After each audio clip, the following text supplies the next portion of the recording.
Good morning, everyone. This is Christopher D. Greif, and you're not going to see me in my camera today because I'm going to keep it anonymous. We'd like to start the meeting so we can move on and get everyone to where they have to go. First of all, welcome to the joint meeting of the Brooklyn Family Support Advisory Council and the Brooklyn Developmental Disability Council. I want to remind everyone who are just coming in or in this meeting, we are going to remind everyone, you must keep your microphones on muted. Please, let's make sure we all do that in our part as well. It is very important. I will remind everyone the housekeeping rules on that is very important. You do have the joint order button, which I've been saying, spelling it to you is AUDIO. And if I spelled it wrong, I apologize, but it's right here on the screen. If you want your camera on, that's your choice. The hand raise is now located where there's a smiley face, and you can press that and raise your hand. Comments and chats have not changed, so please make sure. And once you see questions, please raise your hand or put your comment into the chat. The setting area is there, and I'd like to remind people as people are coming in now or turning on their microphones, you must be muted at all times. So therefore, we can then proceed on schedule and no one interrupts. The only microphones should be on, it should be the chair of both councils and the both vice chairs at this time. But remind everyone as you're coming in, thank you for muting yourselves, but I do have to remind that many moon times. Please mute your microphones. It's very important. Need a motion from the councils with an S to approve the minutes, and remind you the recording minutes are also available on the website, on the YouTube channel.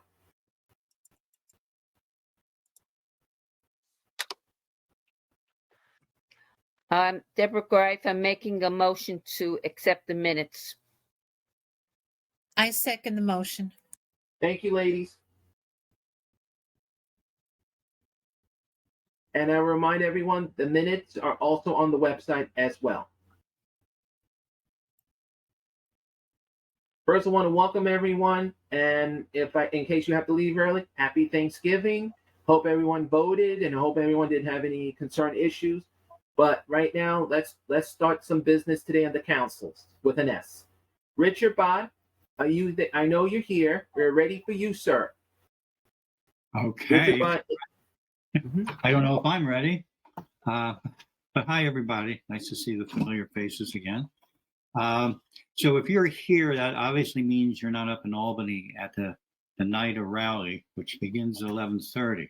You can attend by Facebook Live, the night of Facebook, and I put the link in the chat box, and that's at 11:30, so you can go right from this meeting to the rally.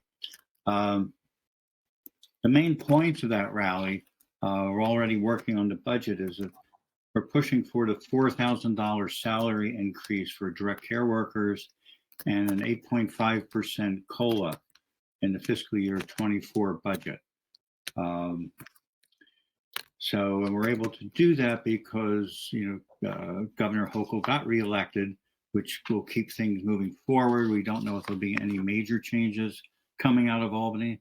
I wouldn't expect anything out of OPWDD, but we shall see. The other piece of news that just, I think, came out yesterday is the public health emergency has again been extended through mid-April.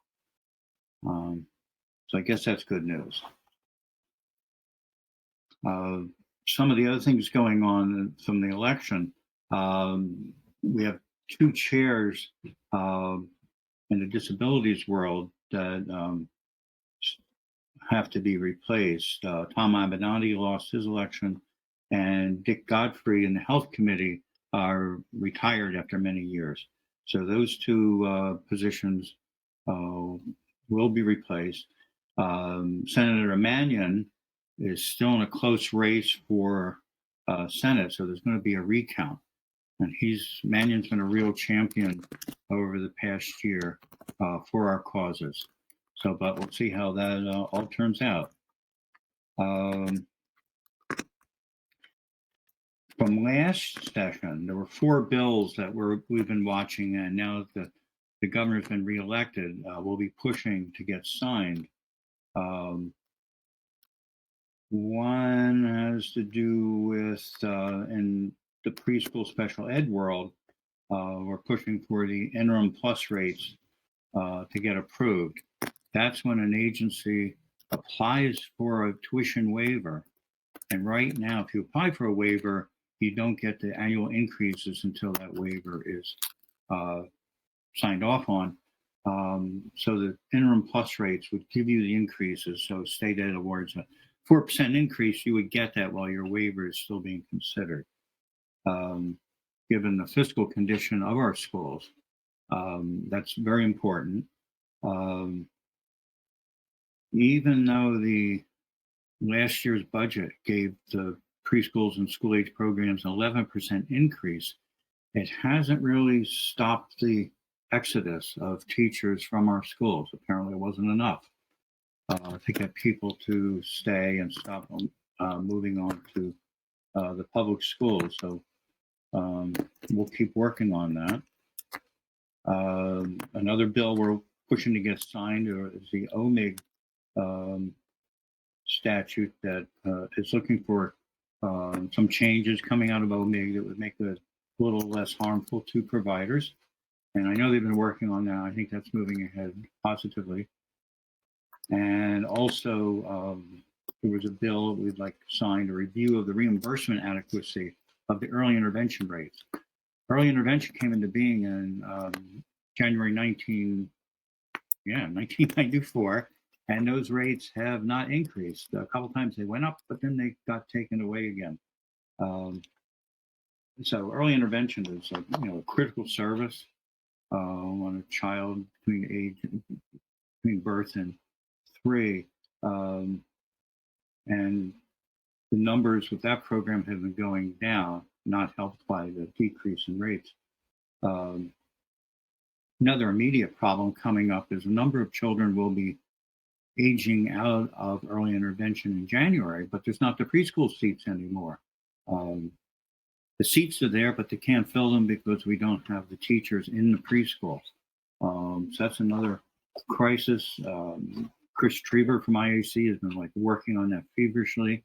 They have a lot of support, even out of Division of Budget and the governor's office and the city council. But so far, no wonderful solutions. So that, let's see, lobby days, IAC lobby days. We haven't picked a date yet. They will be a combination. Right now, we're thinking combination of in-person and virtual. The last 2 years have been virtual, and they actually worked pretty good. But a lot of us miss going up to Albany and marching up and down the hallways and having a party afterwards. So we're not sure of the dates yet, but we're working on our budget asks. We are going to, the feeling is we're not going to ask for as many things this year. We're going to focus on a few critical things, again, both in the OPW world and state ed and early intervention.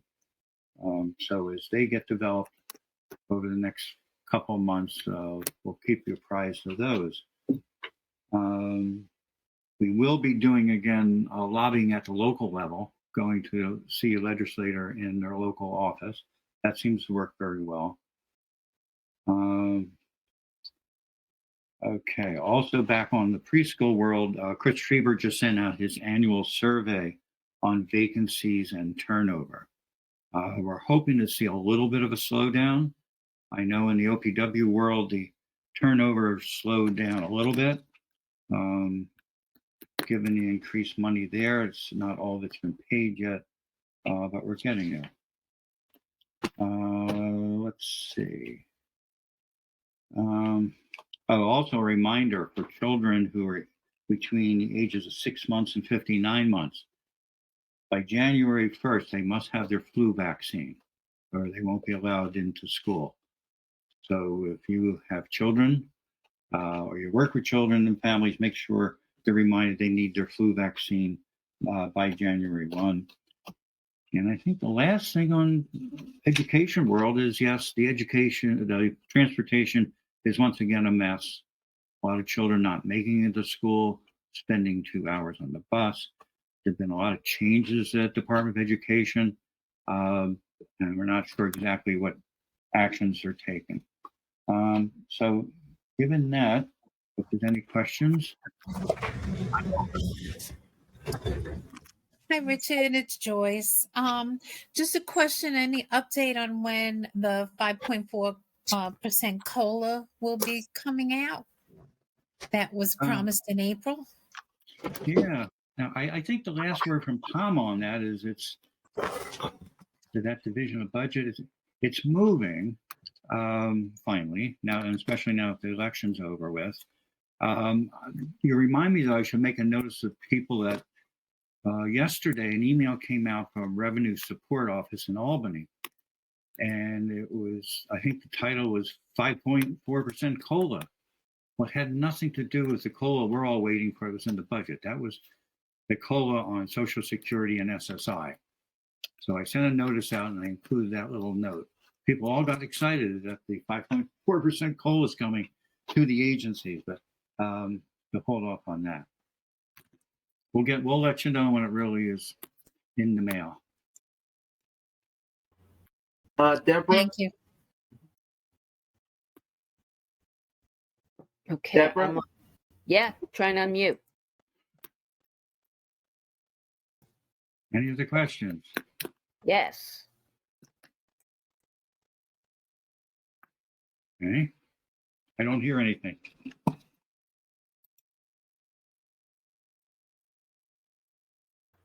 You're still muted. You got to unmute and just move it away.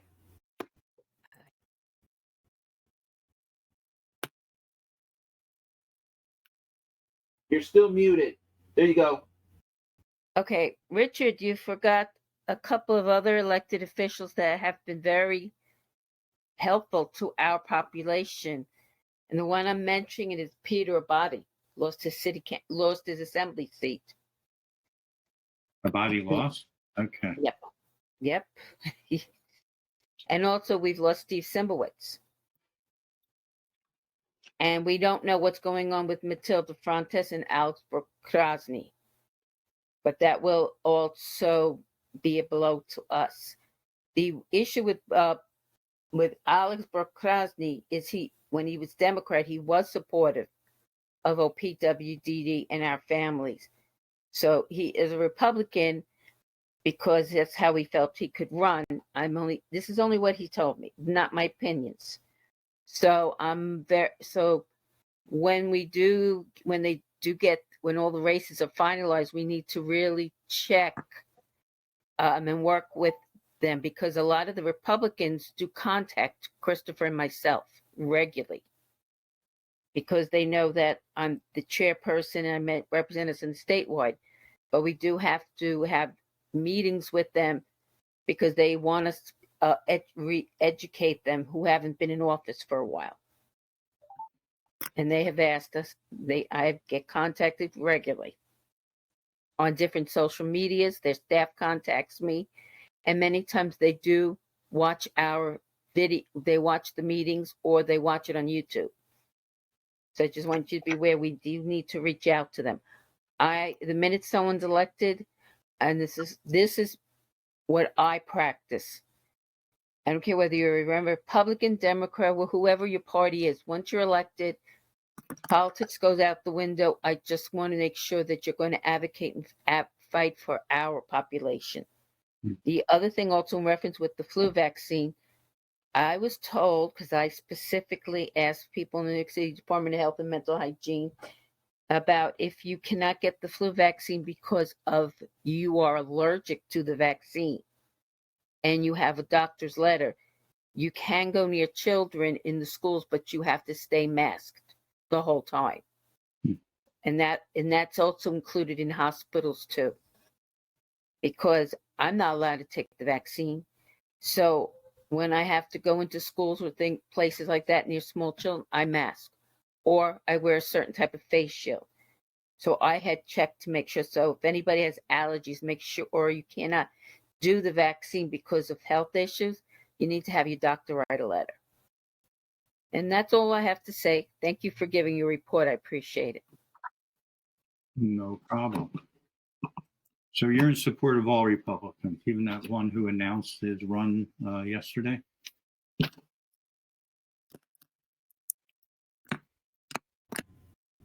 You didn't laugh. I didn't hear her because even I don't hear her. Oh, she muted. No, she muted herself. I didn't have no control. Okay.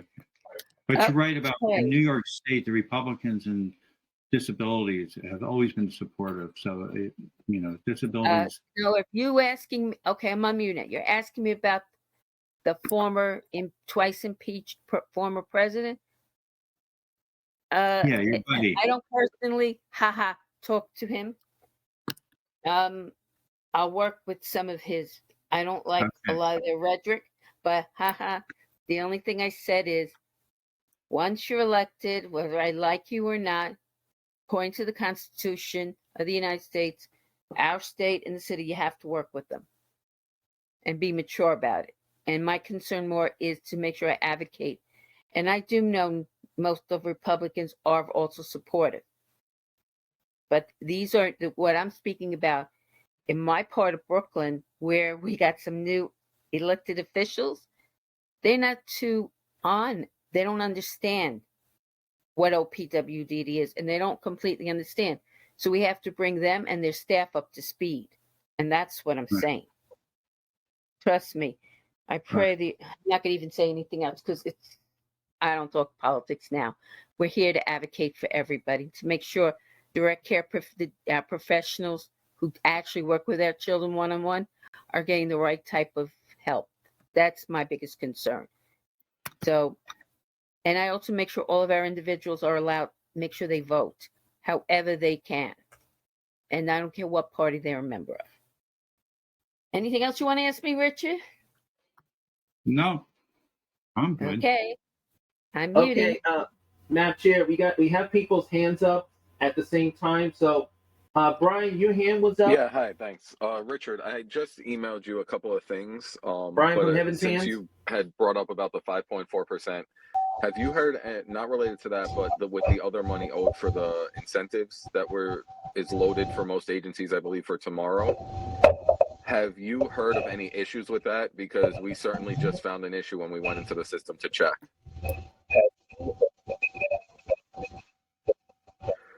So the issue we encountered was it's loaded as a deduction to our revenues and not an award. Yeah. And the heroes is out, I forget the names of them, but 1 and 2. So when my CFO and my controller just contacted me and they said it's in there, but it's being deducted from our revenue, not awarded and added to our revenue. So I had emailed you guys over at IAC just to put it on the radar, maybe to talk about tomorrow, but figured I'd ask now since we have you live and in person. Yeah. Okay. Yeah, and Tom will see it. Tom is up in Albany for the rally, but thank you. He never turns off his phone. Thanks, Brian. I did see someone, Richard, this is Chris. We have some questions on the chat. I know you answered one of them, so I thank you. But this one's in the private sector chat. We receiving some issues, and I know I brought this up yesterday on my other hat, but I'm going to not mention. But the question is there is still concerning what's going to, this is a two-part question. The first question is who should they be, should we be still continuing advocating to look at these new elected officials that are coming in for the new 2023 regarding A, healthcare, B, services for people with disabilities, and as well as education? Well, since they haven't selected the committee chairs and the disabilities, just stay tuned with, usually Winnie's emails will tell you who to advocate with. The education chairs, I don't know off the top of my head anymore. And And Health, Dick Gottfried has to be replaced after his many years of advocacy and friendship. So I'll see if I can find out the education chairs that people should reach out to, but they will stay tuned to, on our website and our emails on the issues and who to reach out to. And the last question is sorry. The last question is we know that the rally was on today, but they are saying thank you for the link, because we know that rally is only for like 45 minutes, and right now we did hear it was snowing up there. I hope everyone got up there safely. And the rally was moved indoors to the War Room. That's the second floor of the Capitol building. If anybody's going to drive up there real quickly. But that's where it is if you're looking for someone. I don't have any more questions on the chat, but does anyone else have a question for Richard? And I remind everyone, please identify yourself or raise your hand.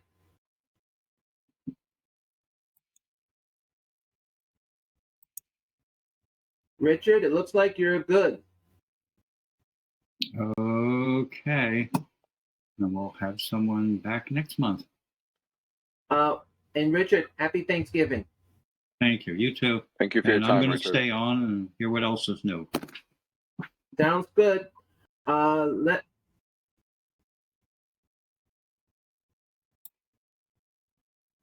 Okay.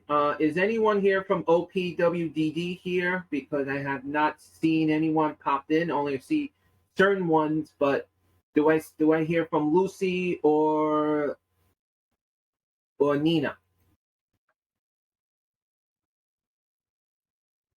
Anyone here from OPWDD here? Janet Davis is. Sorry, Janet. I'm here and Angela's here. Okay.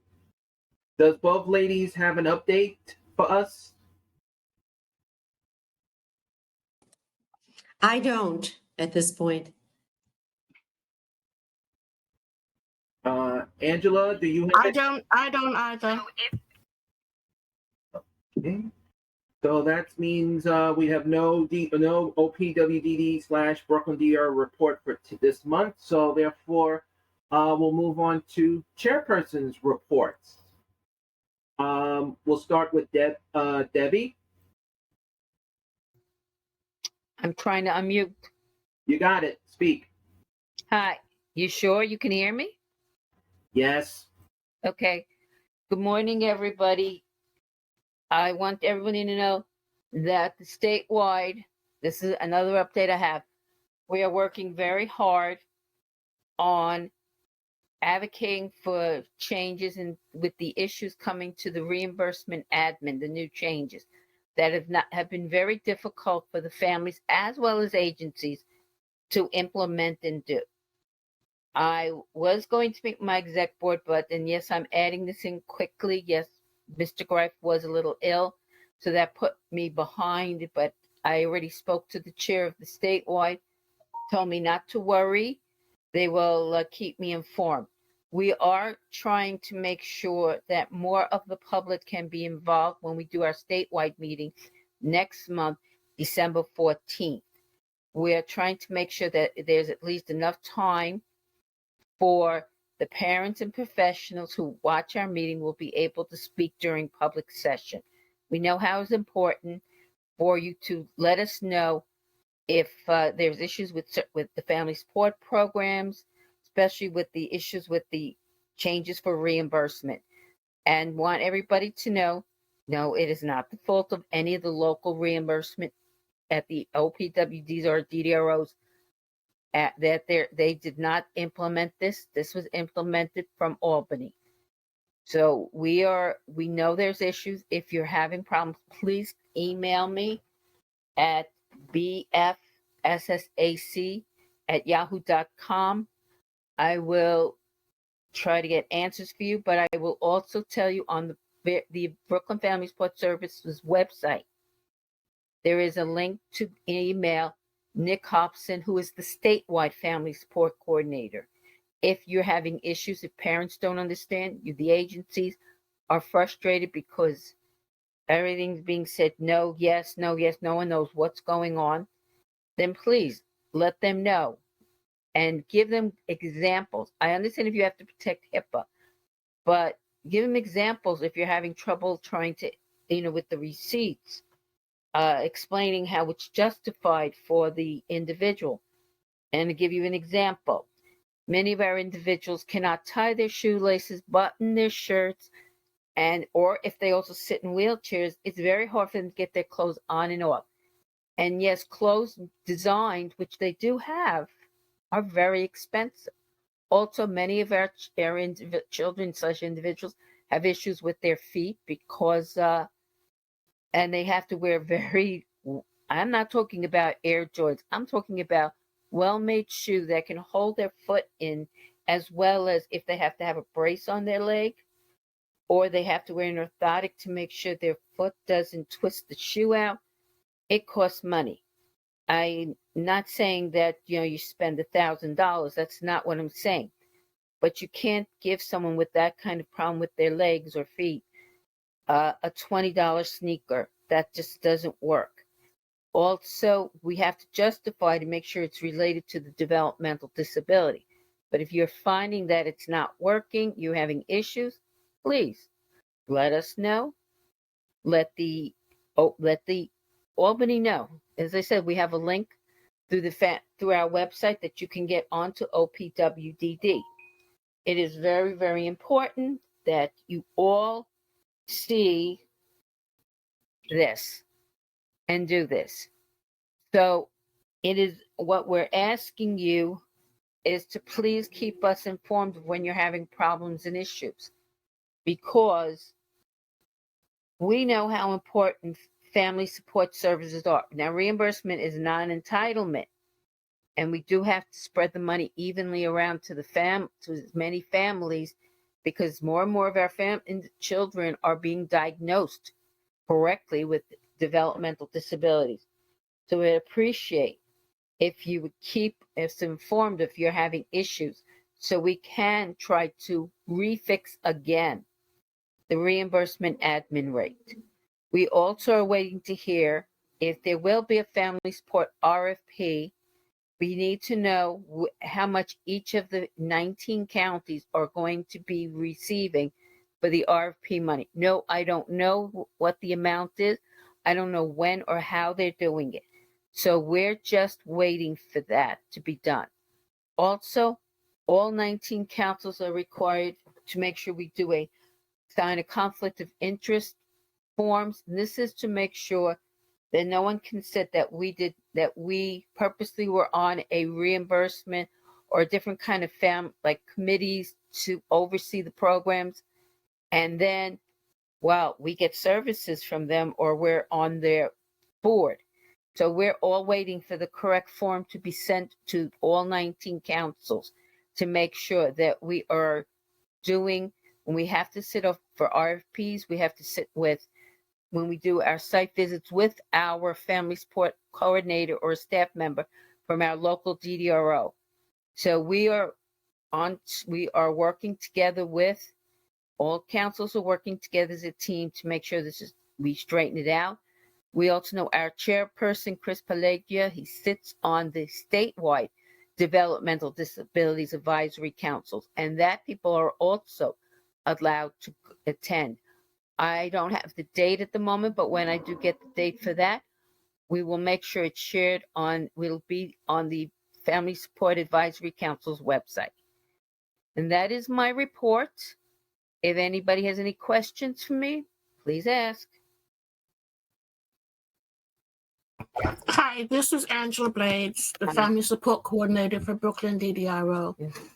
I would appreciate if the families would email me first prior to going to Nick, because maybe we can make a resolution to their problems before it goes to Albany. My email is angela.blades@opwdd.ny.gov. I will put it in the chat box for you. Also, just remember the families that are trying to get reimbursement, it's very important that you have a justification for these services. Also, it should be mentioned in your life plan. I almost said ISP. It should be mentioned in the life plan. And the justification has to come from a licensed professional, which means it could be OT, PT, speech therapy, the doctor, but it has to be a licensed professional. Even for the clothing that Ms. Greif mentioned, we do understand that there's special clothing, but all of that needs to be mentioned in the life plan, and then have a doctor or the PT, OT person, somebody sign off that this is required. Unfortunately, these are the new requirements from Albany, and it's not from us here on the local level. Thank you for your time. Yes, I just want to add one thing. There are some individuals that do not have care coordinators, and they don't have a life plan, and they still can get a justification from an OT, PT, speech therapist, doctor that takes care of them. There are a lot of individuals, which we were informed, and what I said was that if the agencies and the families are having issues, this was reported at the statewide advisory. This is not what I'm saying. I'm the messenger, and this is what was said, and it was recorded, that if you have issues, share it with them, because we don't want our local family support coordinators to be bombarded or blamed for something that they did not set up. And that's what was told to us to say.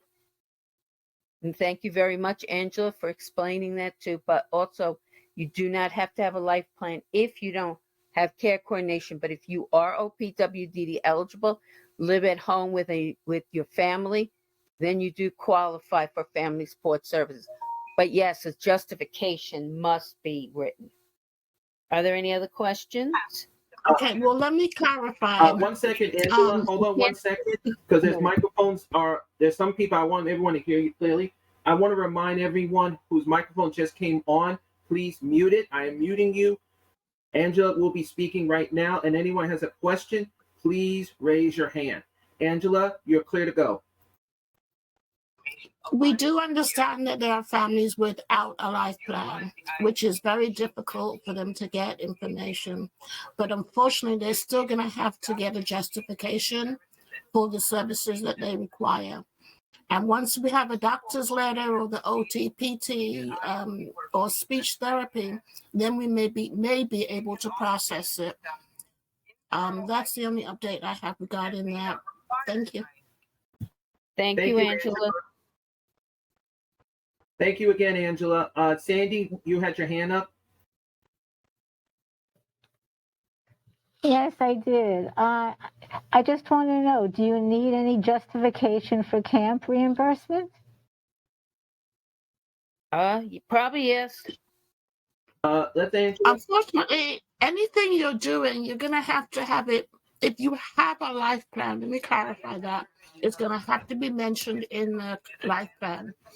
If you don't have a life plan, the care manager, you can have the family write a letter stating that the child attended camp, but we still need the justification, which would be, unfortunately, the Department of Health certification. They have to have that. We will not be able to process it without that. And of course, your regular invoice is fine, but the parent can write the letter for that. I hope that helps. Does it help, Sandy? Well, so in other words, the parent can say why they think their child needs to go to camp? Yes, that's fine. If you don't have a life plan, then that's what you need to do. But you still have to have the Okay, camp. so I want to know, how would you refer to camp in a life plan? I mean, how is it a goal? It doesn't have to be a goal. It could be mentioned in the profile. My son attends camp. He enjoys camp. It gives him some independence, or he he meets lots of friends up there, and he has a wonderful time. It just has to be mentioned. Okay, that's good. Now, as far as the certification from the DOH, how do you show that? That comes from the camp. That's not the parent. It comes from the camp. Okay. Any camp that you send your individual to should have the DOH certification for New York State. We're not paying out of state. It's only New York State. Okay, thank you very much. You're welcome. Thank you, Angela, for clarifying that. Are there any other reimbursement or camp? This is Chris. There is a question on the chat that's in the private sector. Can you please specify the emergency reimbursement? And that's the only question I have. Emergency. What would be classified as an emergency? Somebody is hospitalized. The caregiver is hospitalized. Maybe the caregiver has to go out of state to take care of another family member, and they have to leave their individual with somebody. That would be classed as an emergency. The one I had recently is that somebody had a fire and they needed services. That would be classed as an emergency because they were put out of their residence for a time. I hope that helps. Yes, they did. It's not going to be because the caregiver has to go to work. That's not going to be classed as an emergency, and it's not going to be classed for reimbursement.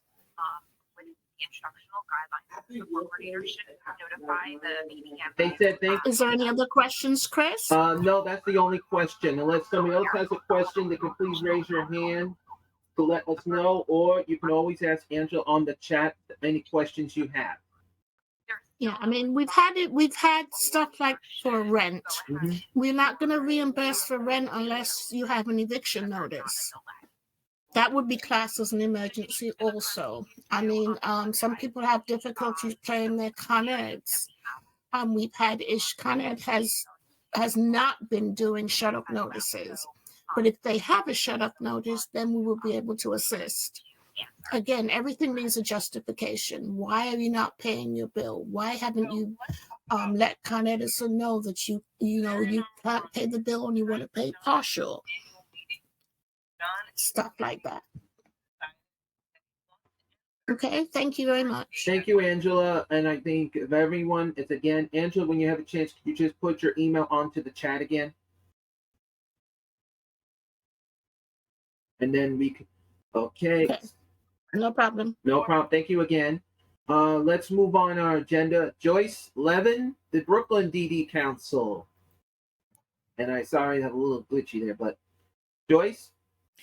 Yes, thank you, Chris. Thank you, Deborah and Angela. It was very helpful getting those updates. I wasn't even aware of a lot of it. Thank you. Good morning, everyone, and welcome to the meeting. Thank you for coming and attending.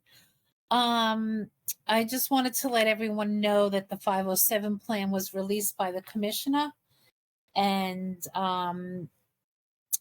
the agencies are in the process of reviewing it, and no comments yet, but we will look at it. It's a lengthy document, and I know it was worked on for a very long time, so we will have feedback once we receive it. The general election results were discussed by Richard and Chris, and we know the governor was reelected, and that is good news for the DD community because she's very supportive, and we're hoping that carries through to next year's budget. I know the rally today, and we appreciate everything that's been done. But many agencies have not been able to give out that 5.4% COLA that was awarded back in April because they just can't afford to do it without the money in the bank. So we really are desperate for that, and, trying to hold on to staff. That's still, a major issue for a lot of agencies. You can't hold on to staff. They come and go, and it's really disruptive to the individuals, to the running of the program, and the fluid is, the being able to have something consistent in people's lives. So we know that 5.4% will make a big difference. So we hope to see that soon.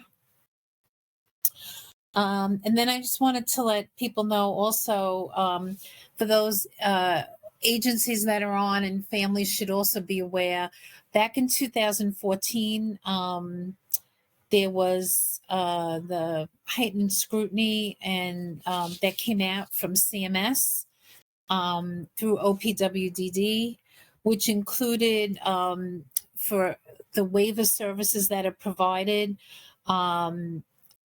agencies have to demonstrate, that it's truly person-centered, that every goal, every action is individualized, and that the community is used, the individual has the opportunity to go out in the community and take advantage of all the community services just like everybody else. And people have to be integrated as much as they can be. And it's gone back and forth on when we would be surveyed under these rules. Well, the time is here. March of 2023 is when DQI will begin to look at agencies that provide home and community-based waiver services, and they will begin to look at life plans and what people are doing to ensure that these goals or these issues are being met, even to the point where individuals have leases within the homes they live in, keys, that if they're able to have a key, and if they're not, the agency has to provide an assessment of why, Joe Smith can't have his own key to the residence or to his bedroom. So I'm just giving people a heads up, because that is going to become what they call heightened scrutiny. And that will be on the table before we know it. So I know there's things on the OPWDD website with possible checklists and things for people to review. So I encourage everyone to do that. I also encourage people to attend the transition committee meeting. We're finally back up and running, and their meeting will be tomorrow. People should have received the link to that. And then the other thing is, we've gone back and forth in discussing possibly having a family support fair, or family support outreach, which is great. I think people would be very interested in having it, but we need people to volunteer. Chris, Deborah, myself, and Brian discussed it the other day. And when we've done this in the past, we've had a committee of at least 15 people. And we need that because it's all different aspects of putting this together. And we've put it together very well in the past, but we need people to help.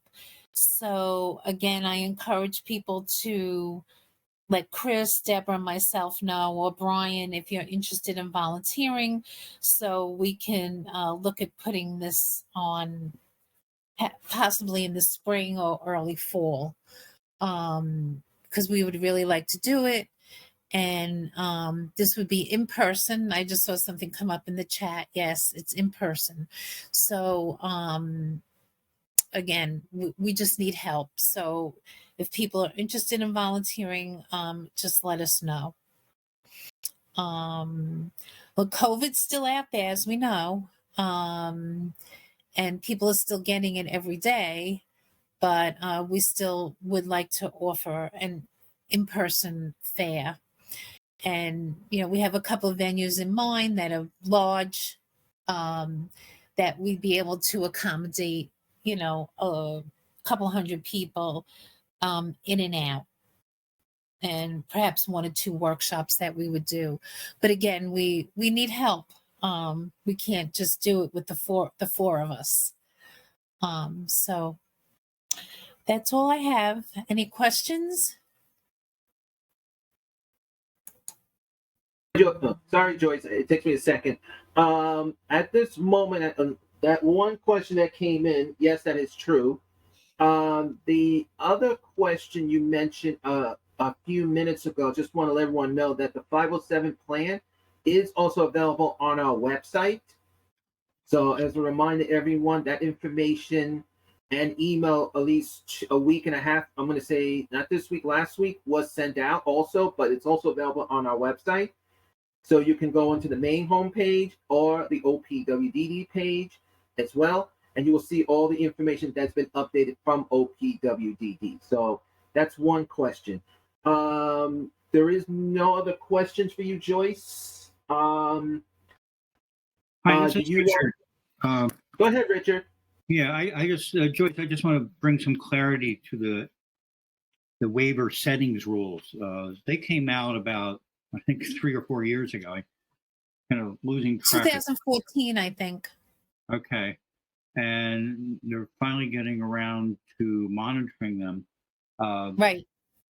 From the IUC's QA committee yesterday, it appeared that most people had addressed it. Just to remind everybody, these are the rules that said everyone has a right to a key to their room. They can come and go as they want. They can have access to food whenever they want. They can invite friends into the house whenever they want.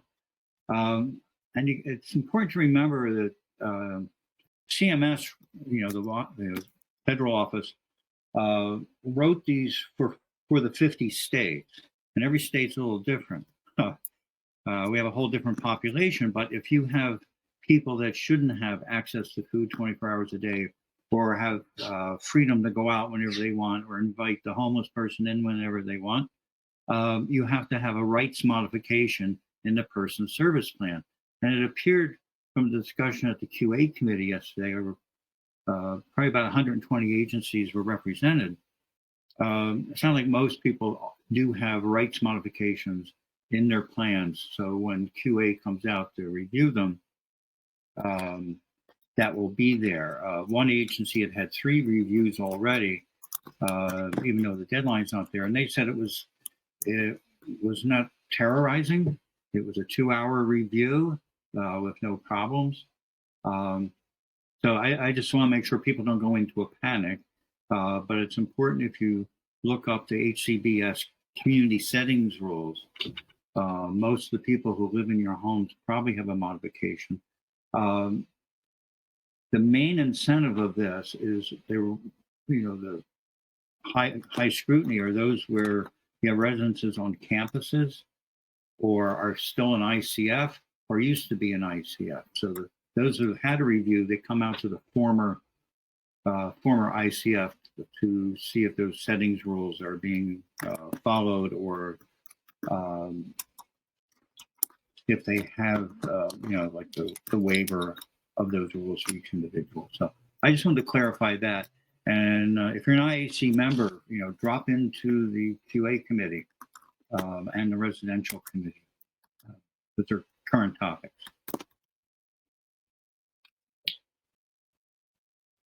And that's it from me. Thank you, Richard. Sure. Deborah, do you have a question? Yes, I do. Go ahead. This is the question. It's more toward Richard, also Joyce in a way.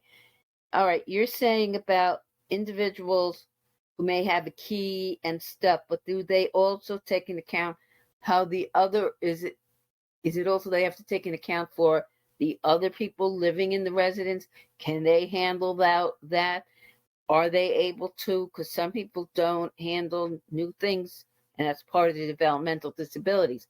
Is it anywhere in those laws written so that maybe it'll help one, but what about the rest of the others who may not be comfortable with that because of their developmental disability?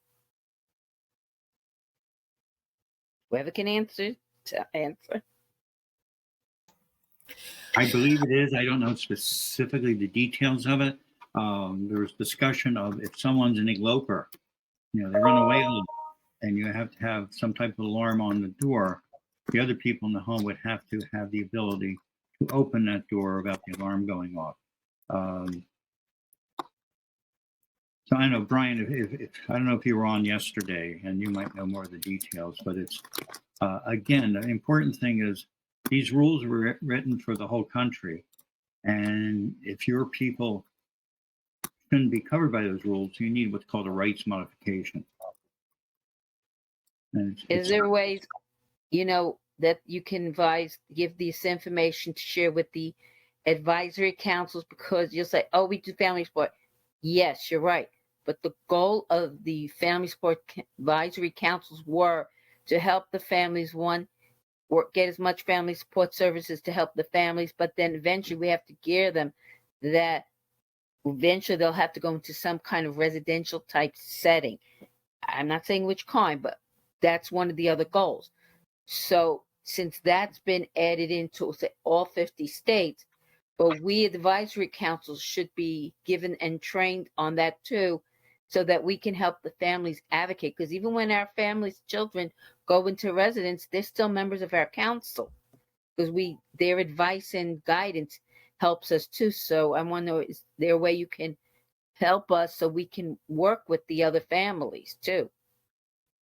Yeah, something the families should be familiar with, at least peripherally. Families' big issues is getting new residential settings available. Mm-hmm. Right now, you have a waiting list. Let's see. And yes, we do advocate for the to improve the wait list. We do that too. But that is another what you and Joyce were discussing is so important, because families have to understand of what is being asked and what's being done. They don't grasp it. And then they call us screaming, they did this. Oh, they let this one have a key, but not mine. And they scream at us. Mm-hmm. I don't want to be screamed at. I didn't make the rules. Whether I agree with it or not, I still need to understand before I even say anything. So that's why I'm asking, can you help us? Also, if you know these things are coming up, have special meetings with us so that we are kept up to date, so we can help with the advocacy, but also hold the parents' hands and say, look, we understand maybe Johnny can run out, but we're going to work to make sure the others are not bothered by or have keys to get in and out of the door without the alarm going up. Things like that, but we need the help too to understand. So we say the right thing to the person. Piggyback on what Richard and Joyce were saying, this is not new. Yeah. The only thing that's changing about this is the fact that come March, every agency has had this expectation that this has to be in place, and come March, it's going to be auditable. They're going to be held to this standard. So nothing that we're talking about is anything that's new to anyone that's gone into residential, looking at residential. It's just like Joyce said, it's about being person-centered. And yes, Richard, you had asked the question in regards to the specifics. If there is someone that needs very specific safety measures put in place, in every program, every residency, every day there's going to be assessments done. If something can't be done because it's going to be a negative impact on the house in total, then the fact that they're showing we did this assessment and this is how it affects everyone in the house shows that they're being person-centered. Because if they just said, hey, we're doing this, you can have friends over whenever you want, we don't care about the impact, then you're being person-centered for one person, but you're ignoring it for the other however many that live in the house. So it does have to be an overall assessment of everyone that's involved in this decision.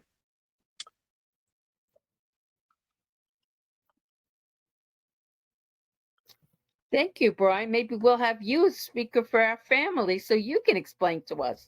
But thank you. Right. And I thank you too, Joyce. Yeah, Brian is correct. I mean, we came up with different assessment tools to see if somebody can handle a key.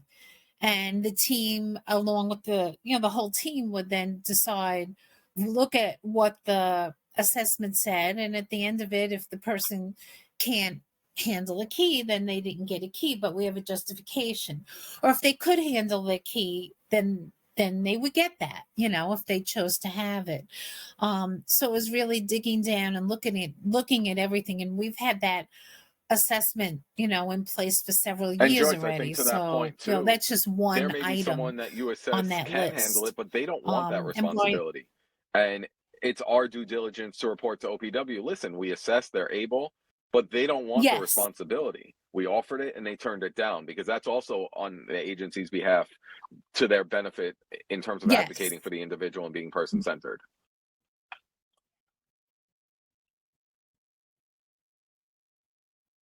Yes, that definitely has happened.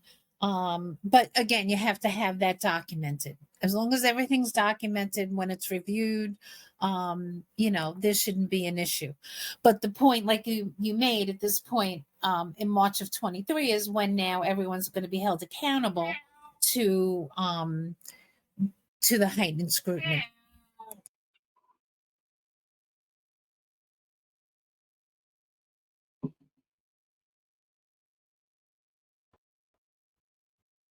Okay, and okay. Seems we had a very good thing. Joyce, you unmute yourself. Is everything okay? Yeah, no, it's fine. Okay.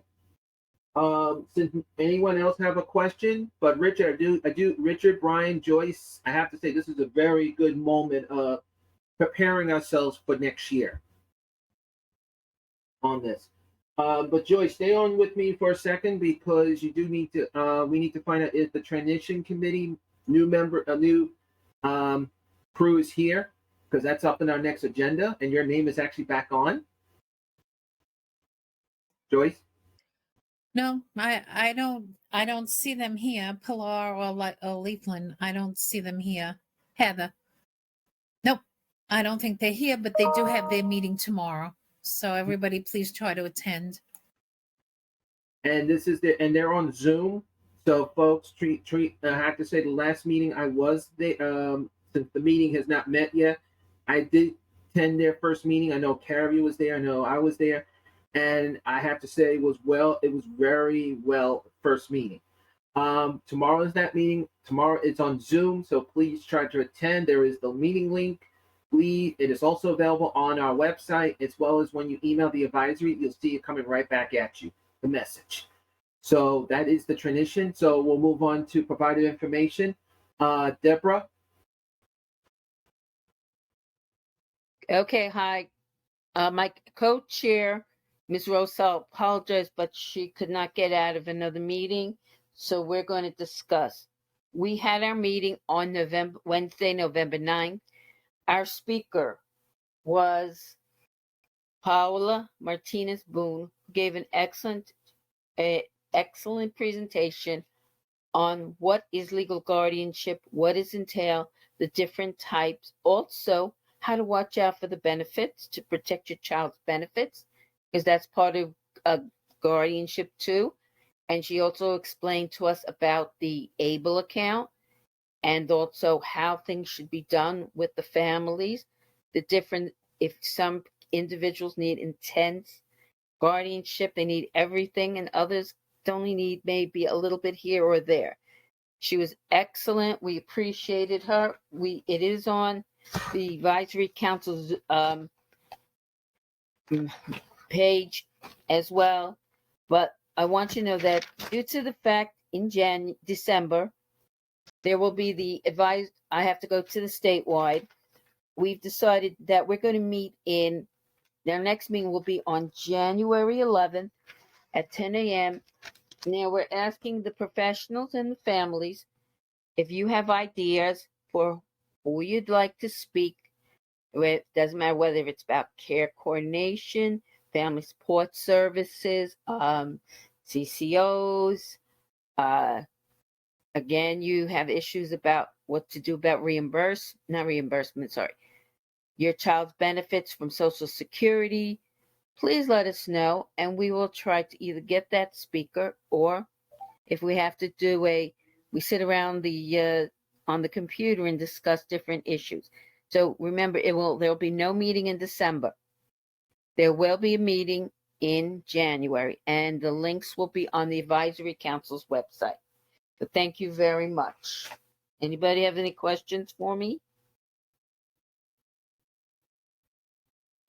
Okay. Madam Chair, I'm checking right now. Give me a second. Thank you. One check. No, at this time, there is no question. Thank you, everybody. And we thank everyone who attended. Thank you. Okay, so let's move on to our agenda since we are running really good today. I'm going to do my report and remind people, and as people are emailing or texting me. First of all, the Advisory Council Outreach Update did meet on the beginning of the month. Fortunately, the FDNY had computer issues, and I think what Brian and Richard both agree with me on that Savari system they're using. I found that out, so that will be to be announced of a reschedule. But we did have someone who did pop in to pitch hit was Reginald Barron that gave a new update, which I will mention a few minutes. So that was the outreach update for that part. Now, do to remind everyone, this is for everyone here. This is also for early intervention kids as well, who uses a baby stroller. The stroller project is still in effect from now till April, and it's on these bus routes in all 5 boroughs. Now, note, one bus does represent Queens and Bronx. That's the Q50. There are the M31, B1, BX23, and the Q12. In Staten Island, it's the S53 and S93. So please be alert that you see that logo. That means there is a certain area for the stroller for that. So that is one good news. Another breaking news is, and if you've seen the video already, you must be saying, oh my God, it's her again. Omni Reduced Fare will be going in effect. Right now, the app is already in, but the card will not be ready until 2023. We still need to remind everyone, it doesn't matter if you don't have a computer now. You can still go to 3 Stone Street, which is the New York City Transit Customer Service Center, and update your information there. Or you can go to this link as well. Now, a lot of you have asked me this question a couple of days ago.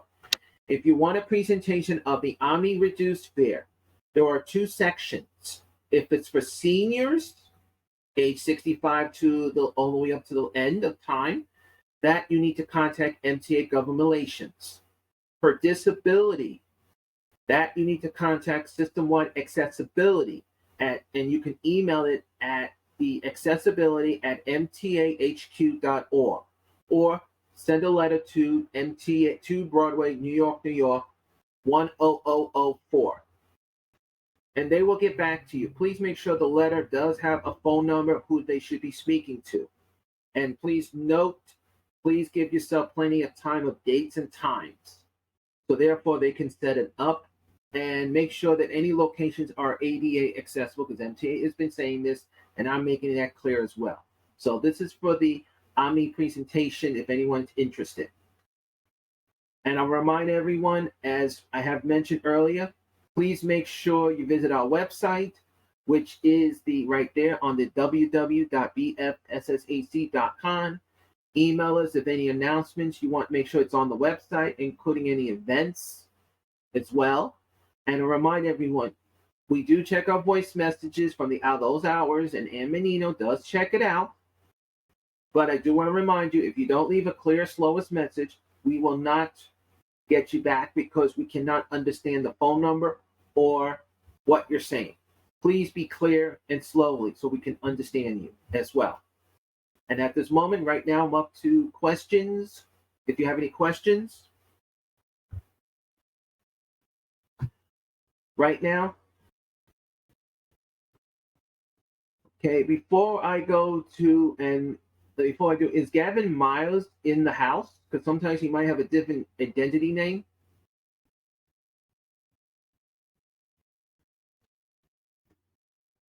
Okay. Do we have any elected official representative here in our hiding areas? If you do, please identify yourself. And everyone else, please get ready for announcements.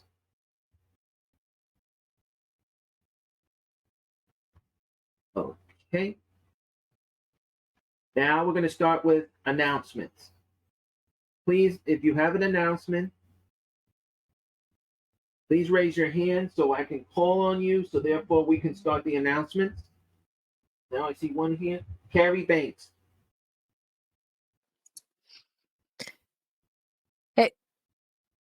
Hey, Chris, did my video come on? I don't have my video on, so I can hear Oh, okay, you. there we go. There you go. Came on. Hi, it really is me. I am sorry about the renaming issue. I've been tried several times, but it's just not working. So, Oh, so hi. that was you. Yeah. Hi, Carrie Banks from Brooklyn Public Library. It's great to see everyone. And I have a really exciting announcement today. We are restarting our read and play programs for children birth to age 5. So these are early intervention age and preschool special education age programs. We are restarting those at the Flatlands branch and the Greenpoint branch in December. So I put the times in chat. It's Tuesdays at 1 and 4:30, and Wednesdays at Greenpoint. So we're really excited about that. The 4:30 program is our after school stories program, and those are our programs for, again, children with and without disabilities. They are recreational programs. They reinforce literacy and language goals. They are great for socialization, and they're also very popular. So we're very excited to have those up and running. Again, these are inclusive programs designed to meet the needs of children with all types of disabilities. So if you want more, I will put my contact information. If you want more information, can't do more programs right now, but we could do more information, and I'll put my contact information in chat momentarily. Thank you. Barry, there's a question in the private section chat. Yeah. This is a two-part question. Some Got of it. your events that are coming, any events that is regarding passports, they've been asking me this question. Okay, so for information about the passport offices that the Brooklyn Public Library does run, you'll need to go at our central library. We have a passport office and also Kings Highway. You'll need to go on our website and search for passport, and you'll get the information there. That's in a different part of the library than I work in. If you need accommodations, when both of those locations are physically accessible. They are ADA compliant, but if you need any other types of accommodations like a sign language interpreter or braille forms, things like that, you need to get in touch directly with the staff at the passport offices who are not Brooklyn Public Library staff, and they can help you with that. But again, that whole process starts with our website, and you do need appointments to go. Thank you, Carrie. You're welcome. What was the second part, Chris? You just answered it. Ah, wow. Okay, I'm better than I thought I was. Yeah, you didn't realize, but you just answered about the language level. Okay, great. That's what they just said. Thank you to me. Oh, okay, good. I'm so glad I got that. Thank you all, and I will put my contact information in chat if you want to follow up with any of this or have additional questions. And Carrie, happy Thanksgiving. Happy Indigenous Peoples Month. Yes, and gobble gobble. Take care, everyone. Take care. Sandy neighbor. Hi, good morning, everyone. I have some very good news. Adapt Community Network's webinars will now be not only translated into Spanish, but we're also having Chinese translation. So that's a really good thing. And we're having 2 webinars coming up. One is on Thursday, December 8th, 10 a.m. to 11:30 a.m. It's going to be about the Family Reimbursement Program. So our speakers will be Nicole Pagano and Danielle Raymond from Adapt Community Network. And to register, you can email familyconnect@adaptcommunitynetwork.org or call 718-436-7979 extension 704. And on Tuesday, December 20th, from 12 p.m. to 1 p.m., we're having Dr. Michelle Lee from the Child Study Center from NYU Langone, and she will be speaking about supporting social connections for autistic individuals. And again, to register, please email familyconnect@adaptcommunitynetwork.org or call 718-436-7979, extension 704. Thank you very much and have a great Thanksgiving, everyone. Sandy, there is a question on the chat that's been added in, and I know someone might have a question in their hands, and I already know it's Debbie, but this question is also in the chat. When you say the Chinese language, can you please specify what language do you mean? Is it the dialects? Because there are not just one dialect, there are at least two or three. It probably will be simple Chinese. You mean Mandarin, Cantonese? It's no, simple Chinese. No, it's different. Andy, this is Debbie. You can't say simple Chinese. The official language of China is the Mandarin dialect, then with the Cantonese dialect. I need to know. I'm going to get phone calls from the Asian community. You need to find out because that's very important. I need to know if it's Cantonese or Mandarin, or please find out. I will see, which dialect is going to be. Okay. Okay. Thank you. Thank you. You're very welcome.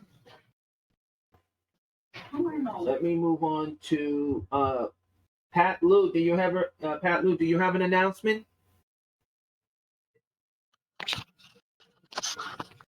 Someone has their microphone on. Good morning, everyone. Yes, I post my announcement on the chat, but I can very quickly announce again. My name is Pat Liu, Family Support Coordinator from GHO. We do have an ongoing opening for the Family Support Case Management Service. Medicaid is not required. We are basically helping the family who are looking for OPWDD service or new to the system. And we will walk them through this process and get them into one of the CCOs. And our staff speak Korean, Chinese, and we also have the opening for our waiver service. They have site-based, they have without wall, community-based pre-vocational program and other job training program. And we have staff can do American Sign Language. And finally, we also assist the family who speak in Korean or Chinese to do the CDNY enrollments. So any question, further information, you can contact me, and my phone number is 718-307-6563. And I also post the information on the chat. Thank you. Hi, Pat. Deborah, can you please tell everybody the dialects that are spoken by your staff, please? So I don't get the phone call. Okay, we do. We have all and it's also on the question in the chat, on the private section. There is a lot of dialects. We have staff speak Cantonese. Mandarin is the formal language. And we have Taiwanese, and we have Fujianese, and Toishanese. So all kind of different kind of dialects. Very interesting. So thank you, Pat. Just want to make sure, because I also know your staff you do have someone who speaks Japanese, and you said that, do you have anyone speaking Vietnamese? Vietnamese, no, not yet. But Japanese, Korean, and do you also have, I know in the Philippines they can speak Spanish, but they have a dialect. Anyone of your agency speaks Creole or French? No. Okay. But please let us know also the Asian dialects and languages that your staff speaks. It's very helpful. And I hope every other agency, you have staff that can speak in Chinese more than one dialect. Please let us know for our website. But also, it's very important when you're helping us with the Family Support Fair, we need to know the languages and dialects. Also, if you can do American Sign Language, or I know Russia has a different form of sign language, but it is done. I've seen it. It's done at some of the city hospitals. But if you do that, please let us know. It would be a very big help. Thank you. Thank you, ladies. Brian, do you have an announcement from Heaven's Hands? But we do have a couple of openings in our Brownsville and Sunset Park day habs. We have to and from transportation. We also have some openings in ComHab and site-based respite. The only issue with ComHab is it's a bit of a wait just finding staff. But we are accepting people, and if you have staff that you want to refer with the person, then we can obviously hire that person to work with the individual. And the contact information is in the chat.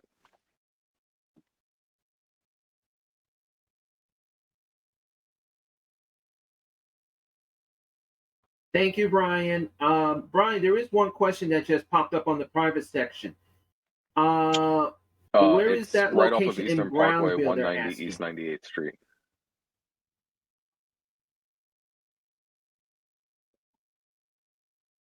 Oh, I know where you are. Yeah, just like taking the B7 bus. You're welcome. They said thank you, Brian. Okay, folks, I'm just going to remind you, if you have an announcement you want to announce that is very important, please let me know now, or I'm going to move on to the best part of the house. So I'm going to remind everyone, I know Pat spoke, but I do see some new faces. Jennifer Ace, is this Ace, was it ACEVEDO?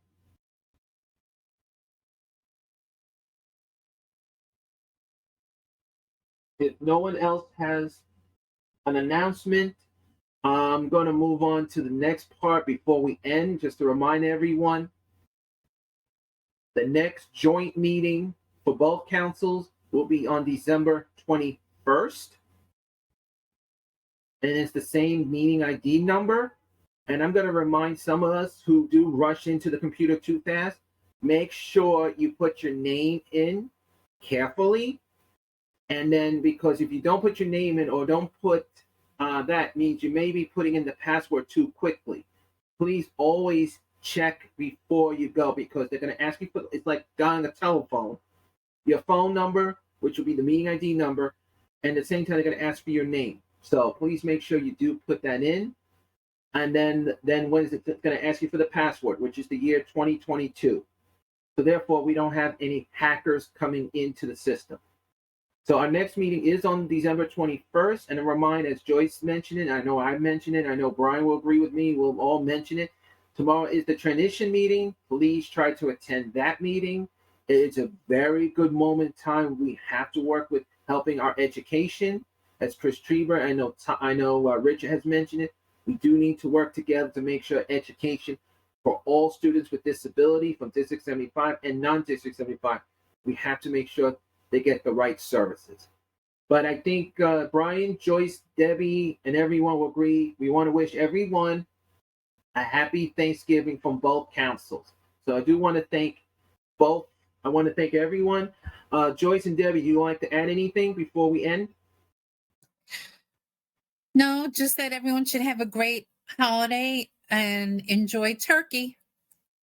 And I wish everybody also a very happy Thanksgiving.